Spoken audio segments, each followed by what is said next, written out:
मन्नू अपनी जेब से फूलों की माला निकालकर अपने पिता की तस्वीर पर चढ़ाने लगता है कि तभी छवि आकर उसका हाथ पकड़ लेती है। तेरा दिमाग खराब हो गया? वो पापा है तेरे। पापा है नहीं, पापा थे। तभी उनके दरवाजे पर दस्तक होती है। मन्नू जाकर दरवाजा खोल देता है। हाँ जी। सरपंच जी ने पंचायत रखवाई है और आपको भी बुलाया है।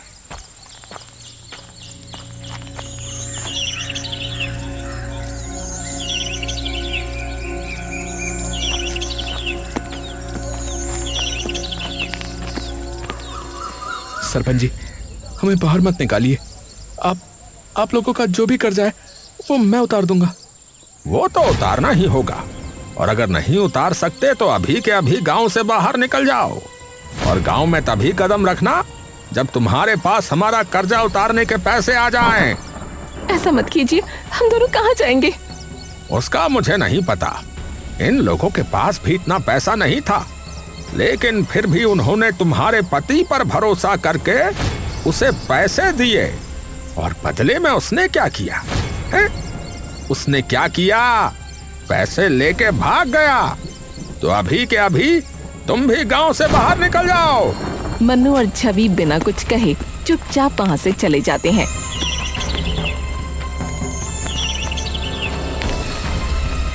और घर जाकर अपना सारा सामान बांधकर अपना घर छोड़कर निकल जाते हैं।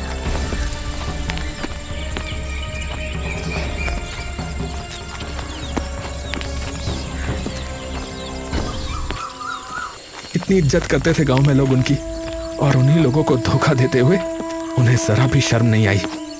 20 साल बिताए हैं मैंने उनके साथ, और मुझे पता है कि वो इस गांव के लोगों के साथ कभी ऐसा नहीं कर सकते, और उससे भी बड़ी बात, वो हमारे साथ कभी ऐसा नहीं कर सकते। अरे तो कहाँ है वो? कहाँ है वो? बताओ ना, जवाब दो ना माँ। छवि चुप हो जाती है। दोनों काफी देर तक यूं ही चलते जाते हैं। अब जाएंगे कहाँ? रात भी होने वाली है और भूख भी बहुत लगी है। एक काम करते हैं, जंगल जाकर कुछ खाने के लिए ढूंढते हैं। क्या पता वहाँ कुछ मिल जाए खाने को। सही कहा।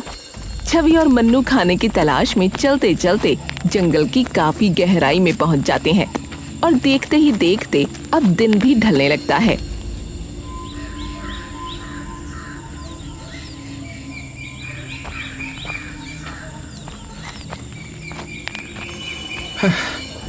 माँ, यहाँ तो ना कोई फल, ना ही सब्जी, ना ही कुछ दिख रहा है। बेटा, लगता है हम जंगल की बहुत गहराई में पहुंच चुके हैं। अब तो मुझे डर भी लग रहा है।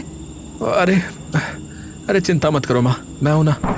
तभी अचानक पीछे से किसी की गूंजती हुई आवाज मन्नू और छवि के कानों में पड़ती है। कौन हो तुम दोनों? टिम्बा की ऐसी सख्त आवाज सुनकर मन्नू और छवि वहीं जम से जाते हैं। मैंने पूछा तुम दोनों कौन हो और यहाँ क्या कर रहे हो? मन्नू और छवि हिम्मत करके पीछे की ओर घूमते हैं, और जैसे ही वो पीछे मुड़ते हैं उन्हें दिखता है कि उनके सामने 2 लोग खड़े हैं जिनकी वेशभूषा एकदम अलग है। देखिए हम भूखे हैं, तो हम बस खाने की तलाश में यहाँ पहुँचे। तभी वो दोनों लोग एक दूसरे की ओर देखते हैं। अच्छा, आप लोग भूखे हो? जी, ये मेरी माँ है, और हम दोनों ने सुबह से कुछ नहीं खाया है। हम दोनों तो कब से जंगल में भटक रहे हैं, खाने की तलाश में। अच्छा, तो ऐसा बोलते ना, आइए हमारे साथ। ये सुनकर मन्नू और छवि के चेहरे पर कुछ शिकन सी आ जाती है। देखिए, आप लोग डरिए मत। हम लोग वेदा कबीले के लोग हैं। आपने हमारे वेदा कबीले का नाम वैसे भी सुना ही होगा, और भूखों को खाना खिलाना तो हमारे कबीले का सबसे बड़ा नियम है। तो आप बेझिझक हमारे साथ आ सकते हैं। टिम्बा मन्नू और छवि को अपने साथ घर ले जाता है। आप बैठिए, मैं कुछ देर में खाना तैयार कर देता हूँ। थोड़ी देर में ही टिम्बा खाना तैयार कर मन्नू और छवि के सामने परोस देता है। खाने की महक सूंघकर मन्नू और छवि की भूख दोगुनी हो जाती है। वाह भाई वाह, महक तो बड़ी जबरदस्त आ रही है। अरे, आपने आज तक ऐसा खाना कभी खाया नहीं होगा। ये खाना हम अपने पूर्वजों के बनाए खास मसालों से बनाते हैं। मेरी सब्जी किस चीज की है? ये है बैंगन और टमाटर की चटनी। छवि और मन्नू जैसे ही वो चटनी चखते हैं तभी उनकी जुबान झनझना उठती है। बैगन और टमाटर की चटनी, वो भी इतनी स्वादिष्ट, कैसे हो सकती भाई, कैसे हो सकती है? मैंने कहा था ना, और हमारे कबीले का आलू भात तो सबसे ज्यादा स्वादिष्ट है। मन्नू और छवि खुश होकर वो खाना खाने लगते हैं। थोड़ी देर बाद, वैसे आप लोग सुबह से भूखे घूम क्यों रहे हैं? और आपका घर कहाँ है? मन्नू और छवि दुख भरी नजरों से एक दूसरे की तरफ देखते हैं। क्या हुआ? माफ कीजिएगा अगर मैंने कुछ गलत पूछ लिया हो तो। नहीं, ऐसी कोई बात नहीं है, लेकिन हमारी कहानी काफी दुख भरी है। मतलब मैं कुछ समझा नहीं। दरअसल हम यहीं पास के एक गांव में रहते थे। मेरे पति राकेश कुमार की गांव में खूब इज्जत थी क्योंकि वो शिक्षक थे। लेकिन एक दिन उन्होंने सरपंची से कहकर गांव की चौपाल में एक पंचायत रखवाई, जहां वो गांव वालों के लिए एक प्रस्ताव लेकर आए थे। सरपंच जी, आप सब जानते हैं कि हमारे खेतों की सबसे बड़ी परेशानी सिंचाई है। कभी बिजली समय पर नहीं आती, और जब डीजल वाली मोटर चलाते हैं तो हर महीने तेल में हजारों रुपए लग जाते हैं। ऊपर से मोटर खराब हो जाए तो अलग खर्चा। अब बात तो तेरी ठीक है राकेश, पर अब तूने ये मुद्दा उठाया क्यों है भाई? तेरा आखिरकार प्रस्ताव है क्या? देखिए सरपंच जी, मेरा मुद्दा है सोलर पैनल का। अगर हम सोलर पैनल लगवाते हैं तो सालों तक ना बिजली का बिल आएगा, ना तेल का खर्चा, और जब चाहो तब पानी भी मिल जाएगा हमें। ये सुनकर गांव के सभी लोग हैरान हो जाते हैं। हैं? अरे भाई, ये सोलर पैनल आखिर क्या है भाई? और आखिर ये कैसे काम करता है?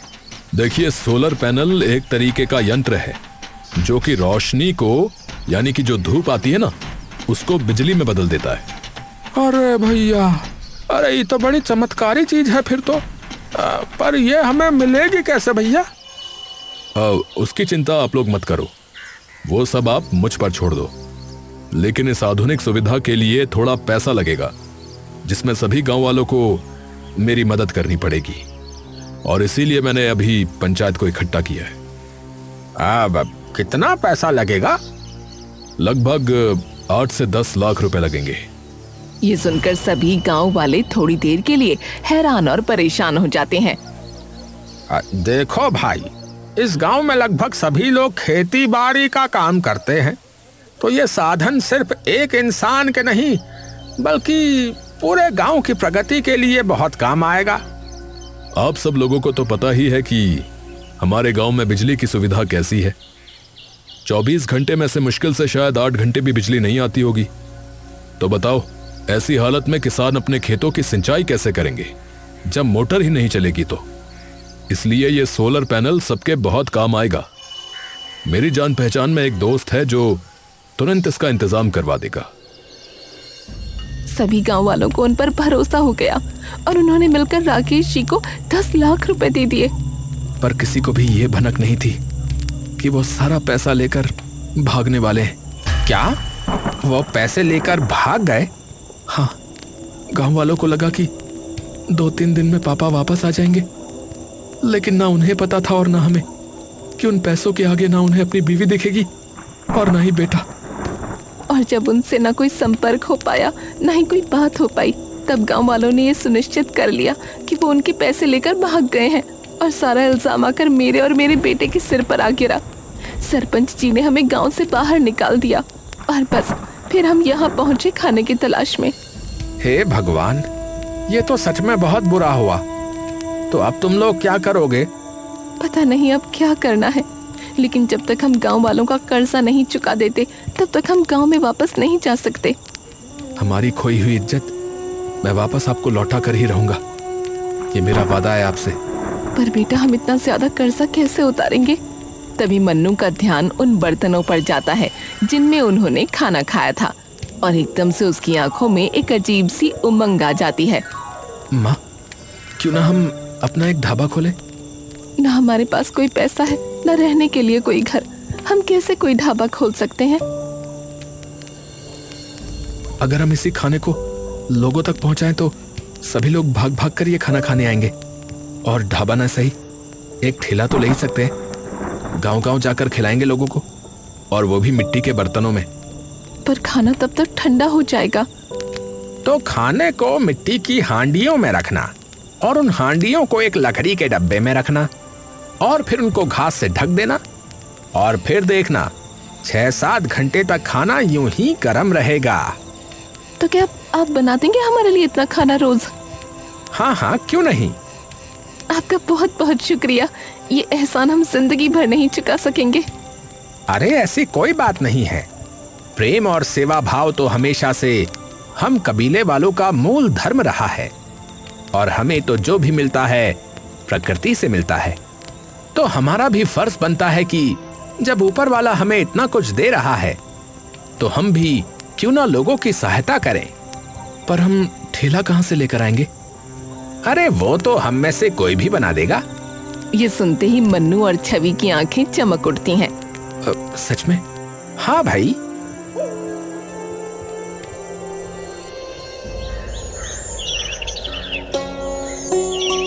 कुछ ही दिनों में टिम्बा उनके लिए ठेला बनाकर तैयार कर देता है।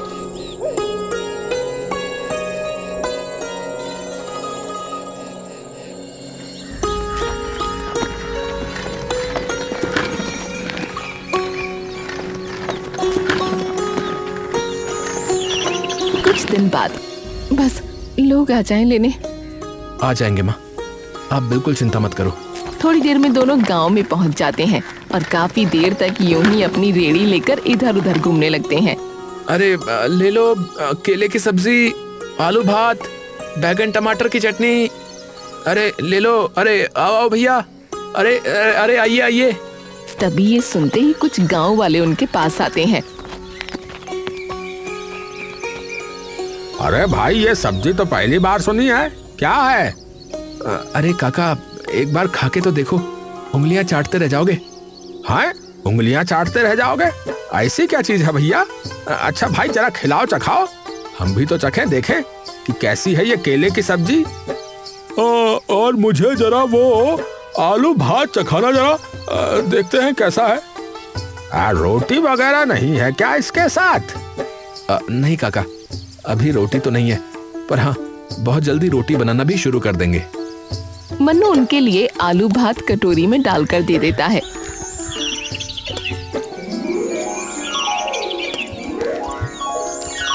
और जैसे ही वो लोग आलू भात चखते हैं तभी उनकी आंखें एकदम से बड़ी हो जाती हैं। अरे भाई क्या जादू बना दिया! ये इतनी स्वादिष्ट सब्जी तो मैंने अपनी जिंदगी में नहीं खाई। अरे भाई वाह वाह, मजा ही आ गया भैया इस केले की सब्जी में से तो। आहा, ये तो बिना रोटी के भी खूब स्वादिष्ट लग रही है भैया। भाई मेरे घर के लिए भी बांट देना भैया, जरा 4 कटोरी। मेरी भी भैया, मेरी भी। मन्नू उनकी सब्जियां मिट्टी की कटोरियों में डालकर उन्हें ऊपर से केले के पत्तों में बांध कर दे देता है।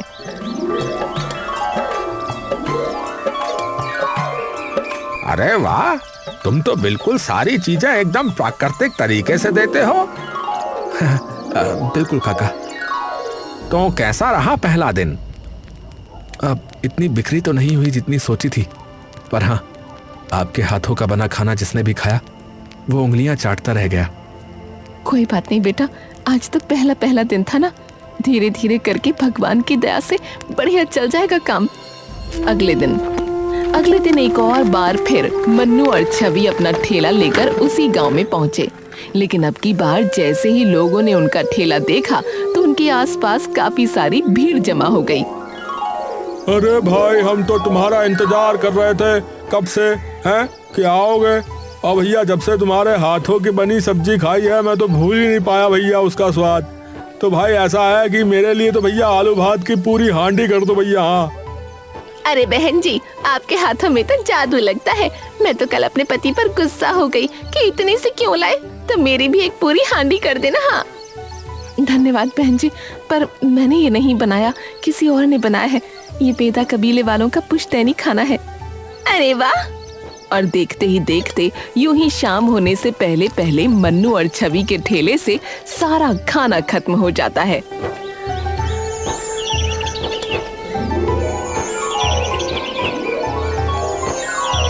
और यूं ही देखते देखते कई महीने बीत जाते हैं और उनका वो जंगली खाने का ठेला इतना कामयाब हो जाता है कि कुछ ही दिनों में मन्नू और छवि अपना ढाबा खोल लेते हैं। छवि आंखों में आंसू लिए ढाबे का फीता काटती है। मिल गई बेटा, हमारी खोई इज्जत हमें वापस मिल गई। अभी तो कर्ज चुकाना बाकी है माँ, अभी हमारे गांव में जाना बाकी है। मन्नू की आंखों में वो बेचैनी देख छवि कुछ देर के लिए स्तब्ध रह जाती है और कुछ ही देर में पूरा ढाबा लोगों से भर जाता है। अब भाई, अब सुबह से शाम तक तुम्हारे ढाबे से भीड़ नहीं घटने वाली। हाँ तो अपना आलू भात केले की सब्जी ज्यादा ही बना के रखना भैया। हाँ अरे काका, और भी नई चीजें हैं अब तो। अरे भैया, मैं तो यही कह रहा हूँ कि वो जो कुछ भी बना रहे हो बनाना ठोक के भैया। कुछ महीने सब सही चल रहा होता है कि तभी एक दिन। अरे भाई, मेरा साला बता रहा था कि रोजापुर के लोगों का तो बुरा हाल हो गया है। ये सुनते ही मन्नू एकदम चौंक गया। क्या कहा आपने? रोजापुर? अरे वो तो मेरा गांव है। क्या हुआ उधर? अरे भाई, आपने सुना नहीं? वहाँ तो बाढ़ आई है, बहुत जबरदस्त। सभी लोगों के खेत डूब गए हैं और कई लोगों के तो घर भी चले गए भैया। ये सुनते ही मन्नू एकदम से चौंक गया और तुरंत अपनी माँ के पास दौड़ता हुआ गया, जो रसोई में टिम्बा के साथ खाना बना रही थी, और उन्हें सारी बात बताई। उन लोगों की मदद करनी होगी माँ, लोग पता नहीं कैसी हालत में होंगे इस वक्त। पर हम क्यों जाएं? जब हमारा ऐसा हाल था तब किसी ने भी आकर पूछा हमसे कि हम कैसे हैं, और किसी ने भी रोकना नहीं चाहा जब सरपंच जी हमें गांव से बाहर निकाल रहे थे। माँ, पर आप ये भूल गई कि जब हमें जरूरत थी तो टिम्बा भैया ने भी तो हमारी मदद की थी। तो जब भगवान हमें इतना दे रहा है तो हमारा भी फर्ज बनता है कि उनके बनाए लोगों की मदद करें। और मैं मानो चाहे ना मानो, नुकसान तो उनका हुआ था। पापा उनके भी पैसे लेकर भागे थे, तो उनका गुस्सा होना गलत नहीं है। काकी बात मन्नू ठीक कह रहा है। आप और मन्नू जाओ, मैं हूं ना यहाँ। छवि सुनते ही कुछ देर के लिए शांत हो जाती है। ठीक है। छवि और मन्नू तुरंत अपने गांव की ओर निकल जाते हैं और दोपहर तक वो अपने गांव में पहुंच जाते हैं।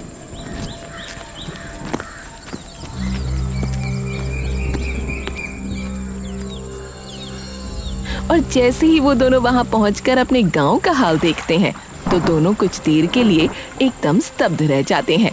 गांव के चारों ओर शोक का माहौल होता है। गांव का हर खेत बाढ़ में डूब चुका होता है। सब लोग कहाँ हैं? शायद चौपाल में बैठे होंगे। मन्नू और छवि तुरंत चौपाल चले जाते हैं।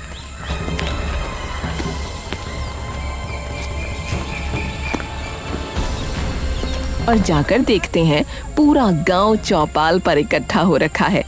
उन दोनों को देखते ही सरपंच का खून खौल उठता है। तुम दोनों क्यों आए हो यहाँ? देखिए, मैं जानता हूँ कि आप सभी लोग हम सबसे गुस्सा हैं, क्योंकि मेरे पापा ने आप सभी लोगों के साथ विश्वासघात किया है। लेकिन यकीन मानिए, उन्होंने आपके साथ नहीं, हमारे साथ भी उतना ही बड़ा विश्वासघात किया है। तो इसलिए मैं आप लोगों से हाथ जोड़कर विनती करता हूँ कि कृपया हमें आप लोगों की मदद करने दीजिए। अरे क्या मदद करोगे तुम? गांव में खाने को दाना तक नहीं बचा है। रोज ये सोचना पड़ता है कि आज के खाने का इंतजाम कैसे होगा। रोज लगता है कि आज खाना मिलेगा या नहीं। चिंता मत कीजिए, आप हमारे साथ आइए, आप सभी लोग। अरे भाई, लेकिन कहाँ? आप सब लोगों को अपने आप पता लग जाएगा। मन्नू गांव के सभी लोगों को लेकर अपने ढाबे पर चला जाता है और सब लोगों को बिठाकर बिना एक पैसा लिए खाना खिलाने लगता है। गांव के सब लोग वो खाना खाते ही दंग रह जाते हैं। अरे भाई, तुम्हारे हलवाई ने खाना बहुत ही स्वादिष्ट बनाया है। मन्नू मुस्कुराकर टिम्बा की ओर देखता है। धन्यवाद आपका, आप सभी लोगों का बहुत बहुत धन्यवाद। और जब तक आप लोगों के खेतों से पानी नहीं उतर जाता, तब तक आप लोगों को खाने पीने की बिल्कुल चिंता करने की जरूरत नहीं है। और जिसके पास रहने के लिए घर नहीं है वो यहाँ आकर रह सकते हैं। ये सुनते ही सरपंच चुपचाप मन्नू और छवि की ओर देखते हैं। 2 महीने बाद सारा पानी उतर जाता है और सब किसान वापस से अपने अपने खेतों में खेती करना शुरू कर देते हैं। लेकिन वहीं दूसरी ओर मन्नू और छवि का ढाबा अब बिल्कुल बंद होने की कगार पर होता है। अब तो खाने का सामान लाने के जरा भी पैसे नहीं रहे। 2 महीना लोगों को मुफ्त में खाना खिलाते खिलाते हमारे पास कुछ नहीं बचा। कोई बात नहीं माँ, हम फिर से रेडी पर आ जाएंगे और फिर से खूब सारी मेहनत करके अपना ढाबा खड़ा कर लेंगे। पर टिम्बा भैया माफ करना, हमने आपको यूं ही अपने साथ इस दुविधा में फंसा दिया। अरे मैंने क्या कहा था कि सेवा धर्म ही सबसे बड़ा धर्म है, हम वेदाओं का। तभी एक पुलिस जीप आकर रुकती है। उसमें से एक इंस्पेक्टर उतरता है और उनके पास आता है। क्या आप लोग राकेश कुमार के परिवार से हैं? छवि घबराकर सर हिला देती है। जी मेरे पापा हैं, पर क्या हुआ? इंस्पेक्टर धीरे से एक थैला मन्नू के हाथ में दे देता है। मन्नू खोलकर देखता है तो उसमें बहुत सारे पैसे होते हैं। ये क्या है? ये वो पैसे जो आपके पापा ने गांव वालों से लिए थे। क्या? मैं कुछ समझ नहीं पा रहा। वो तो पैसे लेकर भाग गए थे ना सर? नहीं, वो पैसे लेकर भागे नहीं थे। दरअसल जिस दोस्त पर उन्होंने सोलर पैनल लाने के लिए भरोसा किया था उसने राकेश जी से पूरे पैसे ले लिए और फिर गायब हो गया।